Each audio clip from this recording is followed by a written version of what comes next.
Magandang araw sa inyong lahat. So, at paglabas nyo ng bahay namin guys, ito yung mabubungaran nyo. Ito yung labasan namin. So, kalsada na kaagad. So, ayan, makakita kayo ng mga karnihan dyan. Puro sasakyan yung makikita mo dyan sa labasan guys. Lalo na pag traffic, naku, ang hirap tumawid. Andyan na yung mga tindahan. Kaliwat kanan yan, mga tindahan. At sa gitna ay puro sasakyan. At hindi ka talaga magugutom dito sa amin kasi pag marami kang pera, ay marami ka talagang mabibili guys. Ayan, kaliwat kanan yung mga tinda dyan, mga Paris, milk tea, mga shake, lahat na yata ng pagkain, mga street foods, quick, mga squid ball, lahat na nandito na. Pag gusto mo naman ng mura na mga palamig, andyan kaliwat kanan guys, bakery, lahat na yata. Butika, lahat nandito na, mga itlog, nyug, lahat na yata ng mga tindaan dito na sa may amin. Pero yung merkado namin ay nalalakad lang. At yung mga tinda dito ay hanggang dulo pa yon, lampas pa ng merkado, talagang marami kang mabibili pag marami kang pera. At ito na nga guys, bibili ako ng lechon manok kasi para akong nagki-crave ng lechon manok. At yan oh, talagang gustong-gusto kong bumili ng lechon manok. Parang ang tagal ko na yatang hindi nakatikim kasi puro na lang ako luto ng luto.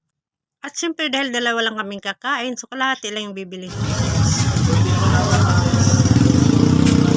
Kalahati lang sa akin, kaya kalahati lang.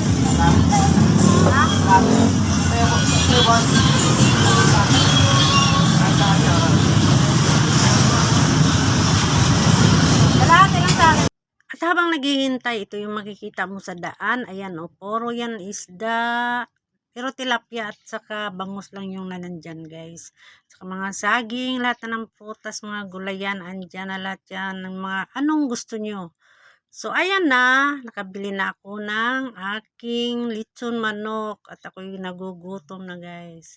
So ito na, dadaan, tumawid na ako guys. Nakatawid na ako. At makikita mo dyan yung mga gulayan kasi pupunta ako sa sagingan at ako'y bibili ng saging na paborito naming mag-asawa. So ayan na, bumili na ako ng saging at ako'y namimili na nga dyan. Pumipili ako ng mga magagandang saging para sa aming dalawang mag-asawa.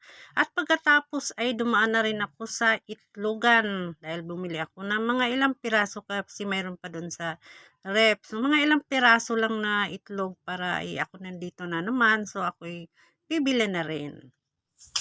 So, ito na guys. Uwi na. Ayan na yung aking mga binili. Diba? Ang bilis. Ayan na. Magluluto muna ako. Ay, hindi na pala ako magluluto. Kasi ang binili ko ay lechon manok.